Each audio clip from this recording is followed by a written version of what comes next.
What is going on, folks? It is Steiner here with another episode of Secondhand Talent. Thank you to Mark Spusta for the lovely shirt. Thank you to Luke Chu for the Ghost Bear heads and the desk candy. And, of course, thank you to my tiny co-host. Where is he? He's so tiny, tiny Steiner right over there. But most importantly, thank you so much to this week's guest, artist, illustrator, designer, and so much more, Sadie May. Sadie, welcome to Secondhand Talent.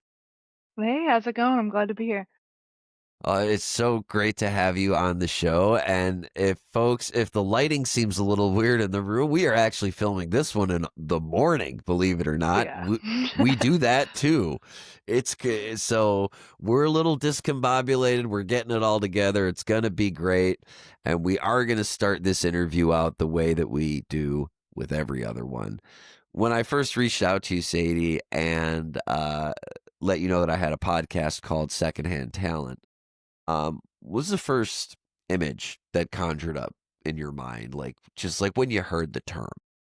Well, I feel like, over the years, obviously I'm only going to relate to my experience with it, but like over the years, when people have asked me, what do I do? What is it that I do? And, when I think about it and when I put it together, I feel like I'm not I'm not the famous one, but I work for real famous people. Sometimes, and so to me it's like I like a pretty quiet life. So I feel like, there's tiers of that, and there's like the talent, and then there's secondhand talent. You know what I mean? There's talent that's just below the surface, that's making everything on that top layer move, because you gotta have, I don't know. So I guess that's kind of is like the layer that I feel like I'm in, where I'm working with some really visionary, inspirational people.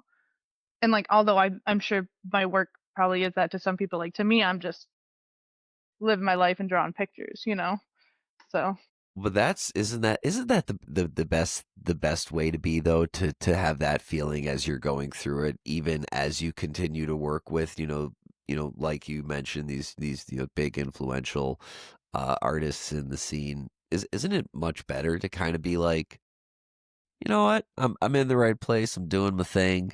right, right. Like I don't know. I don't personally. I see, the scrutiny that people on the wide lens get. I mean, we talked about Billy Strings a little bit. He posts a picture and 2 minutes later there's 2,000 people liking it and people commenting and people asking about it, and it's like the pressure to just, because like I don't know, from the way I see it, like he probably just feels like a dude that writes music and plays music, and he's doing his thing, I and wanna, so that yeah. what. No, I was just gonna say, I want to say something about Mr. Apostle real quick. So I don't really know much about Billy Strings. I have been kind of on the side watching his fan base grow Hmm. exponentially. I Yeah. mean, I would argue that his fan base is larger than Goose's. Yeah, I mean, he's a bluegrass musician selling out arena shows, which It's is unprecedented, it's really. it's I'd say it's unprecedented. as a Um as a solo act on a tour, maybe, like, but sure. but but Right. like, let's say you put together Willie Nelson and Allman Brothers, like you put together like Hmm. a horde style tour Yeah, of like the Outlaw bluegrass, Fest. like Outlaw Like, Fest, exactly. Like, right. but for a single band to be bluegrass of all that, one that do Right. that do tin can Mike songs, to be selling Hmm. out arenas. I Yeah. mean, that, with that comes a level of pressure. Respect. And I remember talking to Susanna Millman, the photographer of the Grateful Dead. She said something that I'll never forget hearing.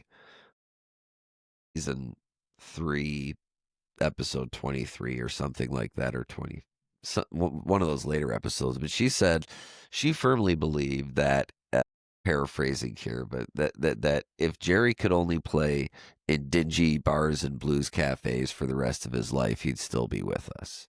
And it was the burden of the Right. machine that was the Grateful Dead, not the Hmm. band, but the But the fact the that press he. unprecedented music monster that was Well, created. Yeah. But also It was an being ecosystem responsible too. for that was it.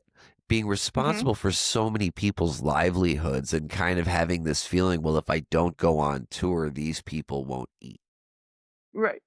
Yeah, well, so I was raised by two deadheads. My mom and my dad were on tour here and there. They'd like jump on for a couple shows here, a couple shows there. And I was born in 94. So Jerry was one when I died, and I saw Jerry six times when I was a baby. So like that's the type of, I mean, my mom was going to Grateful Dead shows pregnant with me with my sister in tow. And so like, that collective consciousness, that ecosystem, that was something I was always tapped into. We have a little music festival out near where I'm from, central New York area, and there's a festival, Sterling Stage, and that was, you know, friends of my parents that put that on, and they would have, they would have all sorts of, musicians come through, but it was still a very small festival. So this ecosystem was something I've always been kind of comfortable with, but not reliant on. Like my parents weren't the type of people who lived on tour for their livelihood. They would like take a break, go out and see some shows, come home and take care of business. You know what I mean? Um, and so I feel like that approach is something that has always seemed natural to me. And like, no disrespect for the people who put that time in on tour, because I know it's grueling, you know. But yeah, then the musician is, kind of holds that in the balance. And when you look at Billy Strings, he just had a kid. I have a almost 2-year old son, you know, and I can only imagine that like probably one of the things he wants to do is sit around and watch his kid figure out how to do all the things that kids figure out how to do. And like doing that sober and California sober, and I think I'm not obsessive personally, so I like keep up with him, and like I'm definitely a part of that community, so I'm not always up to date on the news with him, but I thought I saw somebody saying that he was taking a break from weed too. So it's like to have that platform to go about it sober or soberish, California sober or whatever, and I to think California sober is sober personally. I mean, yeah, me too. I've seen enough people, we could get you into that figure out another time, but yeah, sure, and yeah, once you're ingratiated in the culture, you see people drop like flies because they don't know how to get to that point. or And because they I can don't know only what they're imagine, getting now. r- you literally cannot tell. You literally don't know. I mean, I was one of the first people at my campsites to buy this like big ass test kit. I'd be Everybody would know to bring their shit to me and test for me because even if I wasn't doing it, I was like, listen, I'm not gonna stop you from doing your shit. And then when fentanyl started popping up, I'm like, guys, fucking everything. Yep, it is a shame. And I feel like, when we look at this microcosm, macrocosm of the pressure put on one single individual person, because, like, I mean, Billy Strings as a band is a music experience I think everybody should have, especially if you like jam bands at all, even if you're not a big bluegrass person, if you like rock, if you like metal, I think that everybody should go see Billy at some point because I think it is, you know, relatively life changing. That's my opinion. But to have that all of that pressure teetered on one person, you know, I don't want to be that. I'd rather be the secondhand talent. I'd rather be the person underneath that nobody's worried about what I post. When I post something, if I get 50 people looking at it, it's like, oh, cool, unless it's a piece of my work and sometimes my art. That's what people are around for generally. When the. You know, I'm not. I can't say in good faith that I am a fan of the music only because I haven't heard enough of it. Mhm. It's just not. It's interesting with bluegrass in a lot of different ways. You know, one of the bands that you've worked with, Kitchen Dwellers, I absolutely love their album Wise River. Love a lot of their music. There's some stuff that Billy's done that I've heard that I think is absolutely magnificent. and I think he's one of the most talented guitar players in our Right. generation. And I think he's got a wonderful voice for the genre. I mean, he's put together an incredible band at the same time. And as someone who also, the more I hear about him, the more I want to go see a show. I know I miss the days of seeing him at a venue Sure. like for a reasonable amount, It but doesn't, yeah, but it doesn't matter. that being said, I also really, really, really hope he does take that break Hmm. because he's earned Yes. it and he deserves it. And we've seen what's happened to the artists we love who didn't take that self-care, who didn't take that time off and the toll that it took. Oh, yeah. Yeah, I mean, I think that no matter what, you get to a season in your life where you gotta slow down, and that happened with me a couple years ago. And, I've always been pretty go, go, go. I've done all of the things. I lived in a van, I lived in a school bus, I did all Was it the down by the river? Sorry. occasionally, yes. Okay. It was, a van down by the river. But, I love running water. I love, heat. I love not having, a roof that is possibly leaking because it's a vehicle. Ironically, one of my favorite things in the world. So we share that in common. So that's Yeah. amazing. A non-leaking roof is It's like clutch, honestly. So, 10 out of 10. and I decided, a while ago that I was ready to just slow down and like obviously that converged with me meeting my partner now and us deciding to start a family, but also just like taking more time to like focus on my craft, really make the connections, like deepen connections that I had with people in the industry that I desperately wanted to be in. Because like I was saying before, that economy, that Grateful Dead lot economy, I started drawing posters with paper that I got, computer paper and watercolors and Sharpies.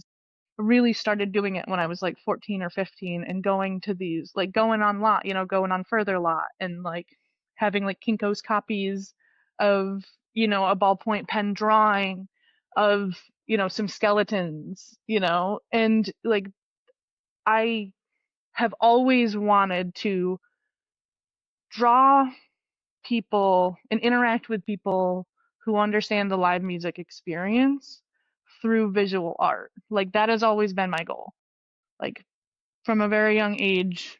Um, and like it's definitely one of those out there things that I contemplate, but just that this is, what I do and what my purpose is, what my focus is in my career and in my art is to connect people somehow, whether it's advertising or merchandise, to these live music experiences. And like to me, being at a live music experience, it doesn't matter if it's Billy or if it's Fish or if it's, whatever, if it's a polka concert, great. If it's church, great. If it, wherever it is where you're having this collective experience with the people around you, where you're not verbally communicating, you're not touching the person next to you down the row, across the room, but you're sharing an experience with the majority of the people there in a way that is more connective than anything else we do, period. Like, I guess sports kind of could be similar to that, but like in like movies, but really the live music experience. And I'm like, the only way I know how to connect to this is by drawing pretty pictures. And You know, that's, and you know, before we get into that history, it's so interesting. Just the other day, I was interviewing my friend Ben Wright from Hen House Prowlers, and talking or thinking about this idea of like this universal connectivity that zeitgeist that kind of permeates at concerts and music events and festivals. Ben was part of the Bluegrass Ambassadors program and has traveled all around the world, uh, playing bluegrass, and representing American music with with bluegrass, and he's gone to Africa and all over Europe, and I mean, like, he's just been to some amazing places. And one of the things that he related was that, like, anytime he was in a place where they genuinely, like, could not communicate verbally, music was everybody understood music. Yeah, it is And a they universal were language. so, like, he I think it was, and I might be paraphrasing here, I don't even know if this was in the episode or if he said this off camera, but he, like, at one point, like they were trying to talk to each other, and then, like, the guy played something and he was like, "Oh, a G chord. Yeah, all right, let's fucking go. Like, here we go." Like, that's all I Man, needed. That's all I spectacular. needed. Yeah. Like, it doesn't matter what language you speak. It doesn't matter what language I speak. It doesn't matter Hmm. that we don't share that. It doesn't matter that you're from this part of the world and I'm from that part of the world. This brings us together. And it's really So, amazing that you're aware of that from that young age. Growing up in the well, scene, it makes and like sense. now, not to get too crazy deep into politics because that's not what we're here to talk about, but just like specifically, let's think about a bluegrass show. I can think of two genres of people that are generally making up the mass audience of a bluegrass show, and they're probably split down the middle somehow, some way. Go to a Tyler Childers show, split down the middle, split some way that people are voting one way or voting another, and you're probably not going to get into that at a show.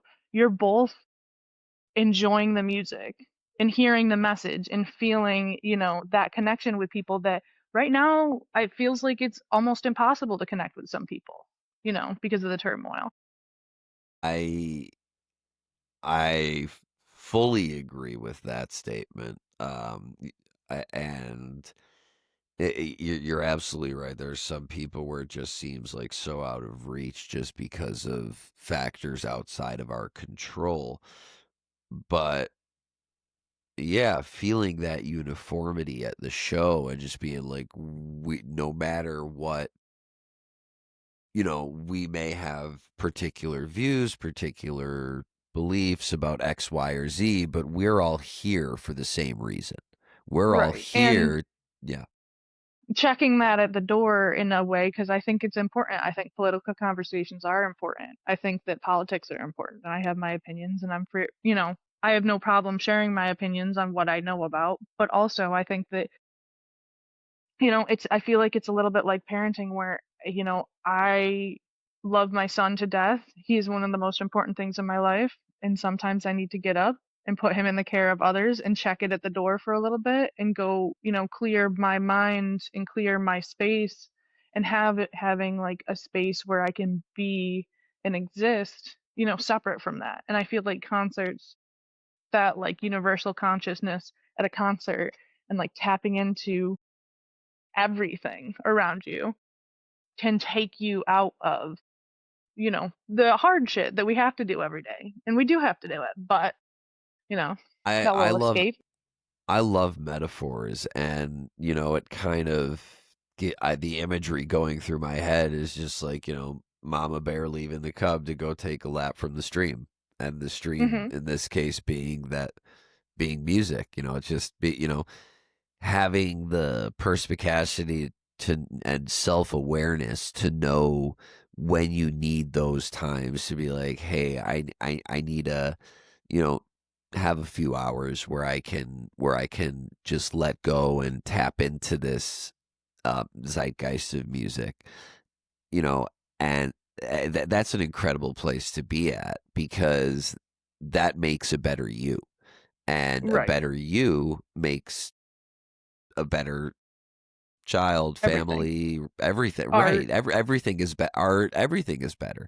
Now we've been talking so much about the present, and it's so clear to me. I mean, seeing the Grateful Dead in the womb is definitely not something that I can boast of, as much of a deadhead as my mother was. And is. When did you first get into drawing? When did you first get into the actual design aspect of it? Well, I don't know. I feel like it's one of those things where I was never told when to stop drawing. You know, when you're a kid and everyone brings out, art supplies and says, "Oh, it looks so good," and they put it on the fridge.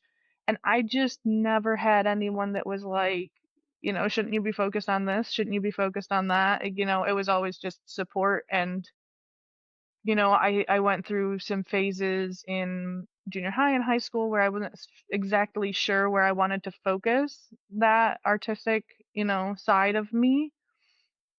And I thought about animation. I love animation, and then when I started to I about 11th grade, I started to, well, I went to 11 11 11 further at Syracuse at the On Center, and uh, took some acid and went in and had an Allegedly. experience.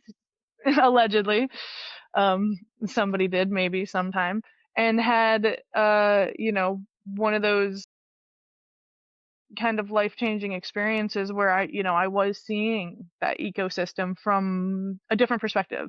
Because like when I would go to like Philly Folk Fest or Gray Fox with my dad when we were younger, he'd give us $100 bill and say, "You can buy whatever little weird, bean bag animals from the incense shop booth, that you want, and snacks and whatever."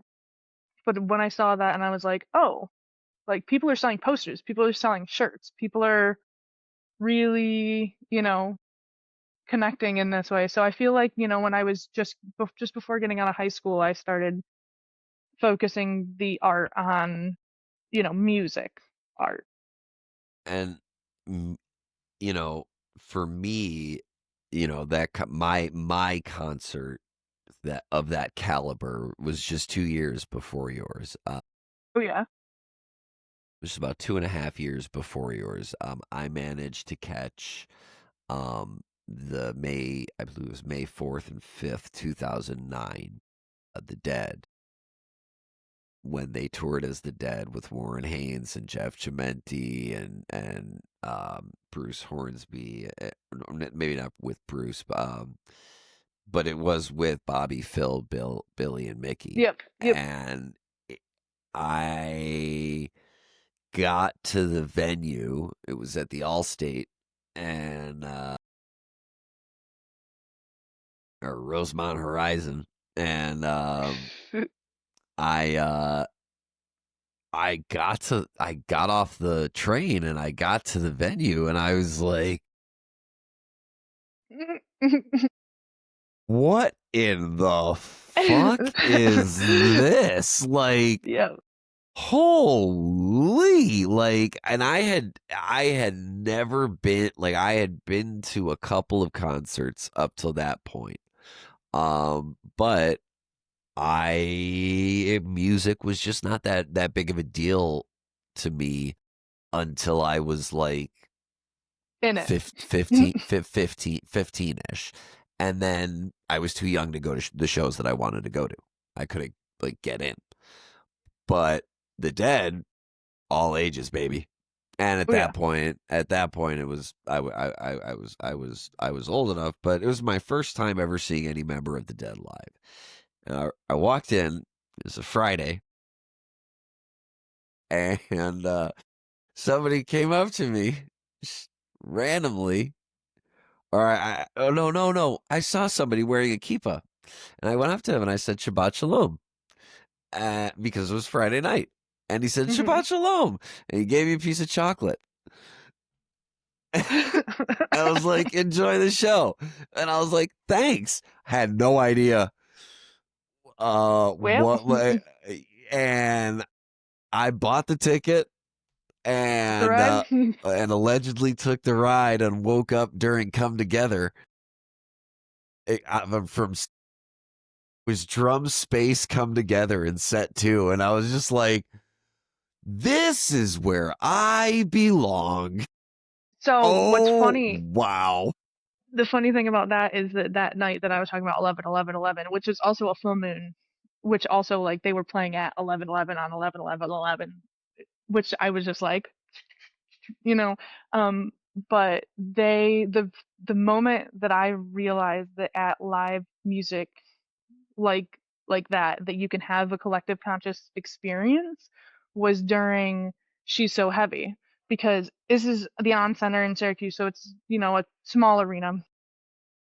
And they go, she's so, and I watched the whole crowd go up, heavy, and everyone at the same time just waited and fell at the same time. And I don't think I was moving. I think I was just staring at an arena full of lights and people and music. And I was just like, what I like to say too is I walked in there. I didn't know how to hula hoop. I didn't have a hula hoop, but I walked out of there. I knew how to hula hoop. Like something about the movement. I don't know, but yeah, Here's that's a and it was kind a of in golden another era of live music for sure. and in another light, what makes it so crazy for me personally is that I'm not a Beatles fan. Yeah, I mean, I I genuinely I love what other people have done with their music and I appreciate what they have done for music. I am just not right, a big fan of their but right. You'd rather hear a cover. It's like hearing I feel the like the arena all go over me. It's just like well, and so, but then you see, I feel like you could go the entire show otherwise and have a really like wonderful collective experience. But because the Beatles were so big, because they were so tapped into the big and the small zeitgeist, every single person, knows the Beatles. And this so those people ubiquity. who, Yes. so these Yes. people, there was probably plenty of people there who maybe they didn't know anything about any of the music. Oh, until that comes on, and then it's, oh, I Right. it's No, the I'm part of the Beatles. part. I'm part of the party now. Yeah. Here we go. That I know this one. Let's go. Let's go. Let's Yeah. go. Yep. Yep. No, that's totally true. I mean, that's it's a wonderful thing to be able to look back and like point out those moments in your journey. And it's also going back to what you were saying about drawing. It's really great that nobody ever told you to stop because I feel like that's something that often gets overlooked. Just like secondhand talent definitionally, the way I the way I see it as when I put together the term, it's talent that is no less but often overlooked than the talent on stage. Okay. Yeah, I love that. Because it takes a village to put on a concert. Yeah. It takes about the population of Wyoming to put on Lollapalooza. Mhm. And every single one of those people matter. And when you are a cog in a machine, it's very easy to forget that how essential your function is to make the whole machine run, right? So if we think of a band and the touring apparatus and that extends out to management, to art, to family, to merch, to tour management, road management, once we extend that out further, these are, we start to realize we have a whole network of people who have dedicated their lives and made careers out of ensuring that you have a good time when you show up for doors at 7:30. Yep. Oh And yeah. yeah, I mean Yeah, that I yeah. see, so, I see a lot of it.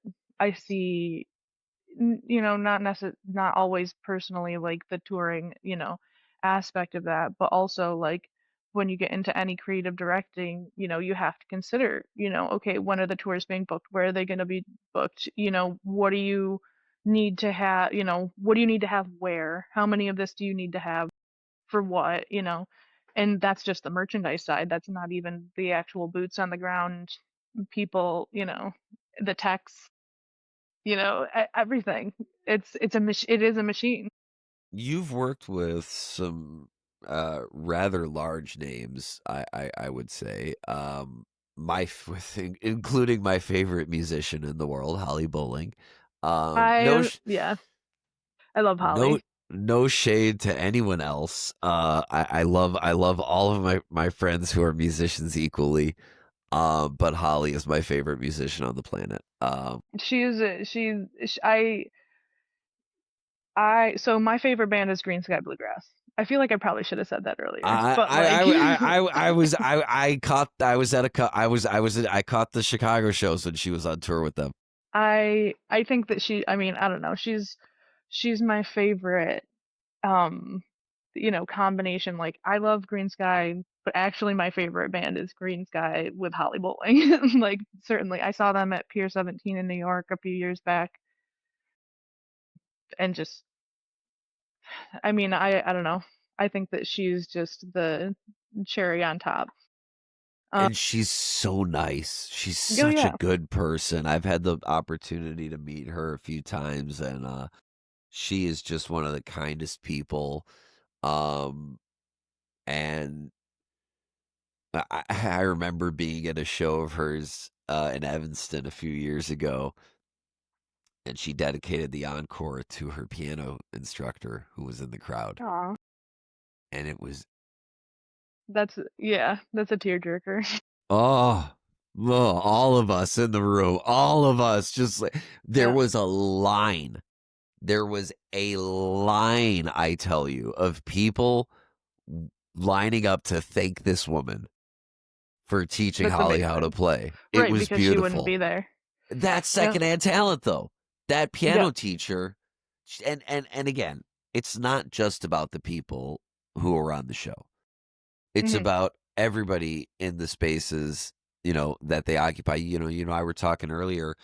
One of our mutual friends is Matt Crozier, who was on the show Hmm. last season, and I don't ever have anybody on the show instead of anyone else. It's just when it works out, it works out. I want to have as many people on the show as possible. Sure. And it's really cool down the line, season to season. One kind of pattern that started to emerge with the show is this kind of word of mouth. People are hearing of the show because their other friends were on the show. Right. And that's kind of bizarre for me, just personally. Like, I Sure. have this is that I so that we're really with this interview kind of reaching a weird crest in my own artistic journey here, with this show. Well, also Huh. it's the connection making. I think that any if you put a lot of effort into anything that you're doing and voluntarily of your own, if it's if you have a project of any kind, like, your podcast, like my art, when you're working on it, if it's a long-term goal, you meet people and then you meet people from those people and you meet people from those people, and it's not necessarily better people, bigger people. It's just somebody else. It's a new connection. Um, when you tie, I mean, I've had people ask me how I got to where I am, and I'm like, because as things came up and as things were happening, I communicated and formed connections with people along the way. And those connections led to other connections. And those connections, and then you see this spider web of talent that you're somehow interwoven into.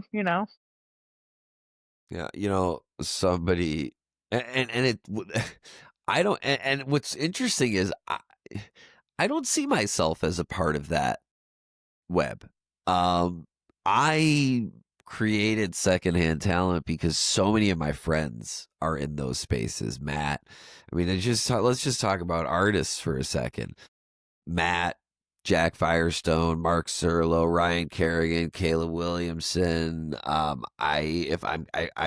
leave Isadora Bullock. I'm leaving people out. Garrett Melby. I'm forgetting people, and Mark Spusta, of course, Luke Chu, Sean Bayous. Um, I was. It kind of shocked me that nobody was asking for the stories of those people. And I kind of see myself in this position where I was a comedian for 18 years. I am consider myself a lapsed comedian. Um Ex- well, I've done one show in the or two shows in the last 5 years, and You're just a private comedian. You're a yeah, private comedian if instead of a public people comedian. exactly, I practice at home. No, if people ask me to come out and do a show, I will, but Mhm. I absolutely love this podcast and what this has become. And it's a great way for me to continue to produce something that I'm passionate about, that I love, that I really enjoy. Um,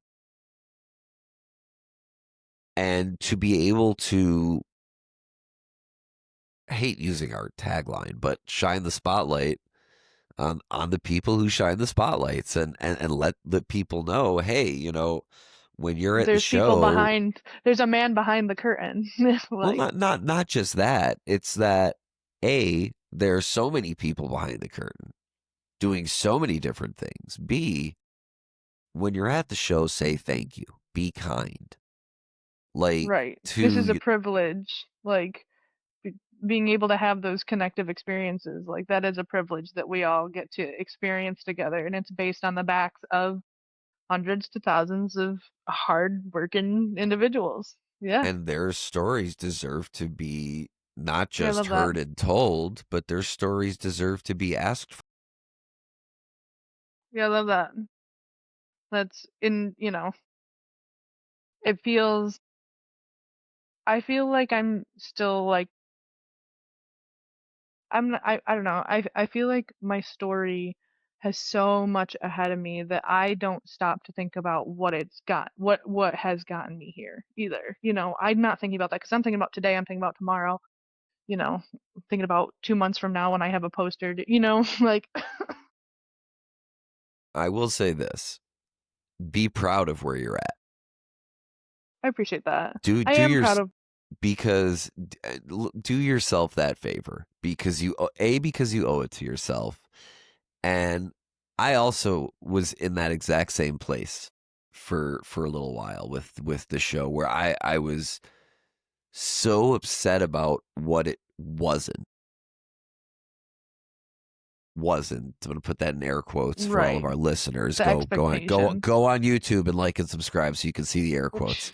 Um, but yeah, I had these really, now that I look back on it, just like stupid, unrealistic expectations of and pinning hope that and certainty that this is what's going to cause this, and Mhm. not just really letting the universe move it along at the pace that Is at the natural, at yeah. the only pace that it can, exactly. Right. And I yeah, it's definitely easy to overlook, like, so it, I feel like also when you start a project and you have these goals that you set, it's not always easy to make, like, you almost don't know how to make the goals when you first start because you don't know what kind of thing that you're starting to do. So like I remember I went through a split with my ex-husband a few years back, and when I was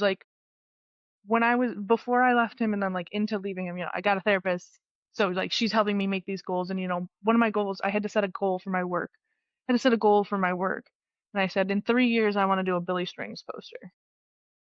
And that's not a realistic goal because I don't get to decide that. I can't earn that. That's a creative management team that has to decide that I'm what they want when they want it.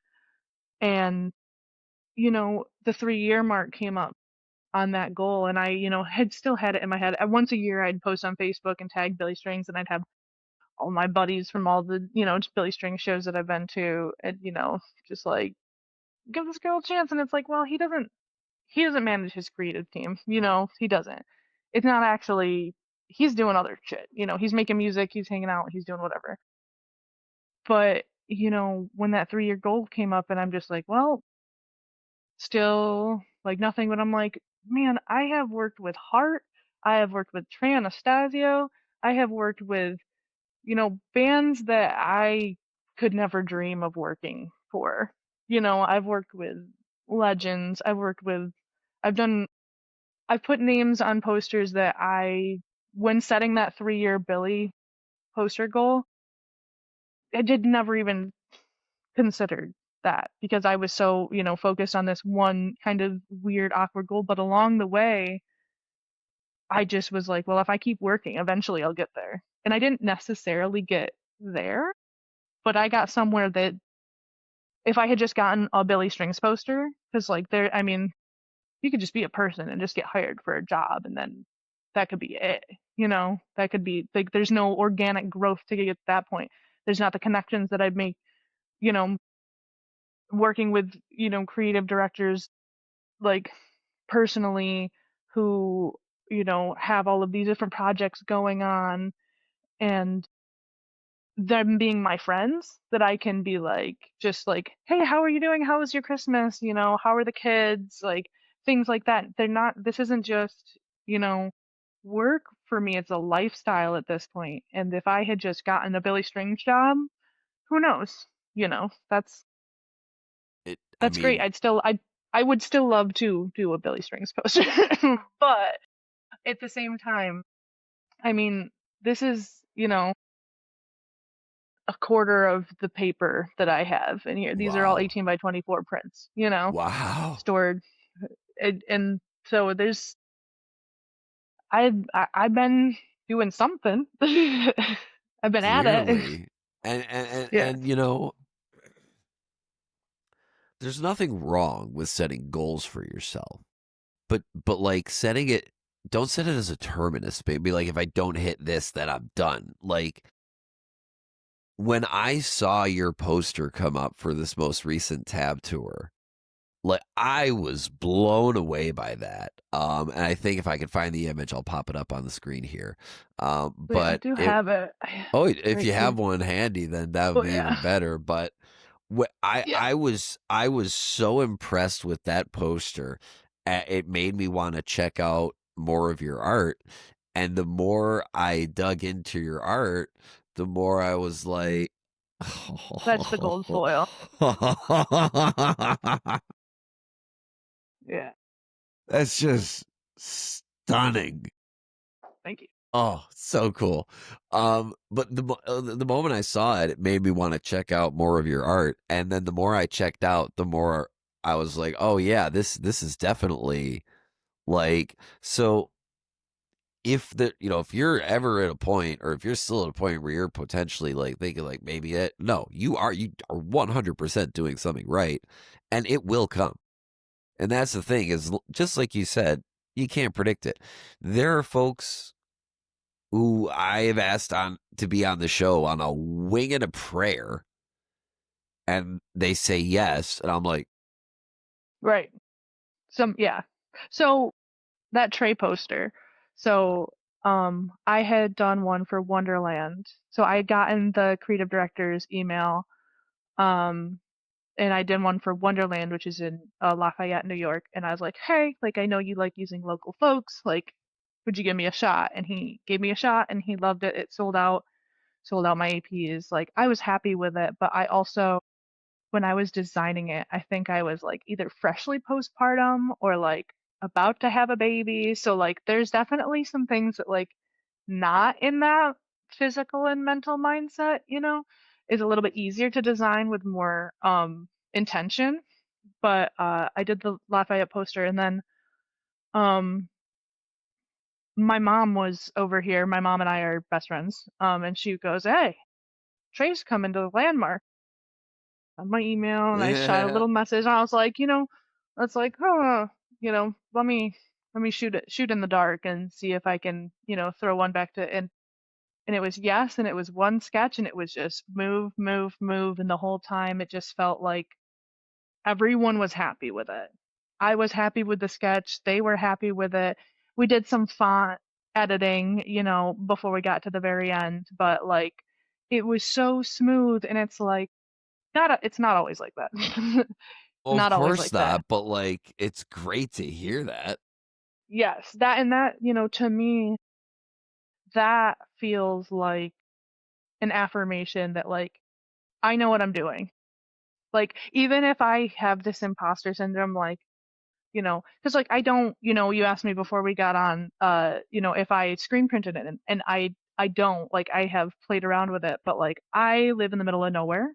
I live in the middle of central western New York in this small town, and the closest city is Rochester to me, kind of. Rochester and Syracuse, I'm like smack dab in the middle. And Rochester, so kind of. I love it. I'm about an hour away either way, so I'm pretty isolated. Yeah, And yeah. so That okay. screen Yeah, that. printing, Oh, wow. yeah. Yeah, I'm I know. which I know where that is. That's yeah, middle of nowheresville. I spend a lot of time in the house doing my work. I obviously I get out and about, and there's a lot of beautiful, I live right on Lake Ontario, so like I spend a lot of time at the lake. But screen printing, get most people who do it are doing garments, and that's great. That's not what I'm interested in doing. I don't care about, I will have somebody else print my garments forever. Posters, I would love to learn how to print my own posters. However, I've been working with Triple Stamp Press, and I work with a few different printers, but I've been working with Triple Stamp Press, and every single thing that they have printed for me, including that Trey poster, have been perfect, better than my digital work. And I built that connection um through Owen Murphy. He recommended them when I was working on a project, and every single thing that they have done has been just immaculate. So to me, I feel like I'm in this groove where if I have enough time to let them know to get me on a schedule, and if I can design my stuff the way that I know how to design it, like I get the print done the way I want it every time. So like That's pretty cool. I mean, yeah, not a lot of people get that when they don't have their own press, and it's really special to have a press that's it. As you were talking about it, it kind of in my mind it kind of conjured up Mark Spoosta's relationship with Monolith out in the Bay hmm Area and how they I think the way he put it, he's like, I'm sure they're not like big fans of having all of my paper, like these massive sheets of paper that they right, can't bend, um, sure, like stored in there, but we've worked it out and over the years and they do a phenomenal job. And, you know, I think that if you have something, if it ain't broke, don't fix it, right? Like if it's working out and you're getting a product that you as the artist feel is where you want it to be, right. I'm then trusting the professionals. Like I would love to print my own stuff. I have plans on eventually, having a space where I can put time in to learn how to print my own prints. But in the meantime, like I know how to design it, design them and get them ready for the screens. And so it's like, well, this is working right now. I've definitely had prints. I mean, the first screen prints I ever got printed, I won't say who printed them. There was two different first screen prints that I had, and one of those two first screen prints, I had just found out I was pregnant, and they used UV ink, and UV ink smells terrible. It smells not. It's to me. I'm just like I had to box them up and put them up in another room and put that box in a box, just because also as a pregnant woman I could smell them from a mile away. right, your And I senses didn't were know it was what it probably was at first either. I was just sick in bed and like, what I've never smelled a smell like that in my entire life. It is ugh, really highly unfortunate. And the colors were very off, and I was so scared after that print. I almost just didn't do it again because I was like, is this right? Is this ink okay? Is it spoiled? Like the colors are wrong. I got it late. Like there was so many things that went wrong with it, and I almost was like throwing in the towel. But then I was like, well, I can't do that. Haven't hit my goals yet.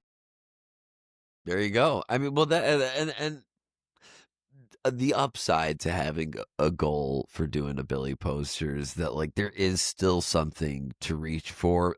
However, again, takes nothing away from the fact that you should be incredibly proud of where you're at Right. today in the here and now. Yeah, and I think, where my goal, if I look at my short-term goals, they definitely lie closer to like refining my skills in, illustration, refining my colors, and um t remembering to take time to paint and create work of mine that isn't, all just digital screen printed, because I love painting. I haven't been able to paint.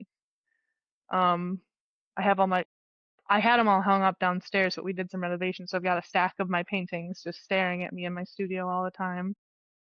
But, those are where my goals lie at this point, where I'm like, well, I want to spend more time working on the things that are just going to improve. And it has a lot less to do with anybody else's um autonomy in asking me, oh, will you do this project? I will find projects to do. I will find projects. I will be connected with the right people. Those projects will happen. If I work hard and continuously share what I'm doing, it'll work out. I have faith in that. If you build it, they will come. Exactly. So we've talked about just about everything, except for the business itself. When did you realize, or at what point in your artistic journey did you decide, you know what, now's the time to formalize this with paperwork? Yeah, so when I think it was around 2017, I was living in some form of vehicle. I think I would have been living in an RV at that time, and I was doing You said, digital hold on. designs. Said-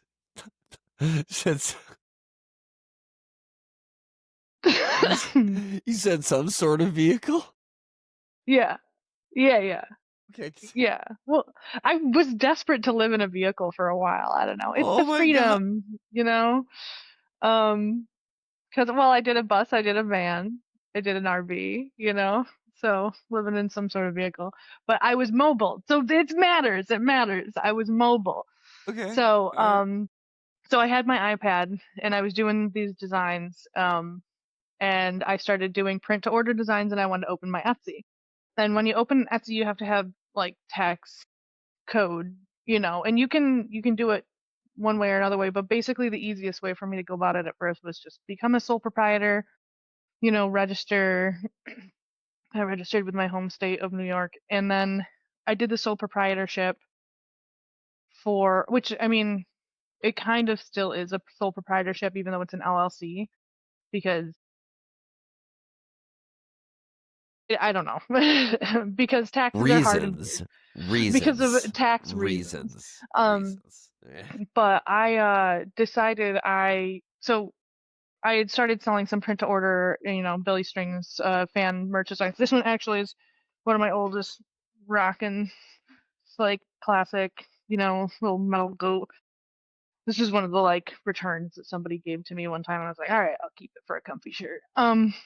So I was doing that while I was living in an RV, and I just decided, that if I was gonna make money off of it, I had to kind of figure out how to do it right. And I couldn't hold any stock because I was in an RV. So I was doing that, and then when COVID hit, we ran home. This is me and my ex-husband at the time, and we ran home to our home area out here in New York with the RV. And I started working. My sister owns a grooming salon, a dog grooming salon. So so I worked as a bather at her grooming salon for 2 years, and at that point, I had also been cleaning Airbnbs and cleaning people's houses, and so I was doing like at eBay reselling from like thrift stores. Like I was kind of doing whatever I could to make money, as long as I could still at the time travel, and then when traveling stopped, just be able to like not wake up to an alarm most of the time. But I worked pretty consistently, 5, 6 days a week at my sister's grooming salon, just bathing dogs. And I'd come home, I'd work on my poster commissions, I'd go to bed, and then on the weekends I would go clean my friend's Airbnb, you know, kind of just doing everything to make money. so that at the end of the day I could go home and I could work on my poster commissions, for local bands for the most part. Um, just like local festivals, local bands, doing some portraits and other, nonsense like that. And then after I split with my ex, I was like, this is what I'm doing. And if I'm not going to get serious about it, then I need to find something else to get serious about, but this is what I want. So then I decided after that to form an LLC and actually start, putting the effort in. And I had quit both of my other jobs at that point, and I was just full-time designing. And just from there, it's been up, up, up, up, up. And if you have any doubt, folks, you can check all the links in the description to see all of Sadie's art and the link to her shop, to her Etsy, and her social media profiles as well. Sadie May, are there any words you'd like to leave our audience with before we wind down this episode? Um, be good to each other. I have a sticker that I made recently, and it just says, "Here, let me get it. One sec. Let me get a sticker. She's going I'll to get send the it to you. sticker, folks. She's going to get the It's sticker. fine. She might send me one. It's We'll getting send her one serious. too. Resist hate with radical love, man. We Hey, got to do it. resist hate with radical love. I could Yeah. not think of any better words to end the episode with. Yeah. Folks, this is Sadie May. This is Steiner. This is Tiny Steiner. This is another episode of Secondhand Talent, and we will see you next Wednesday. And that's a podcast. There we go.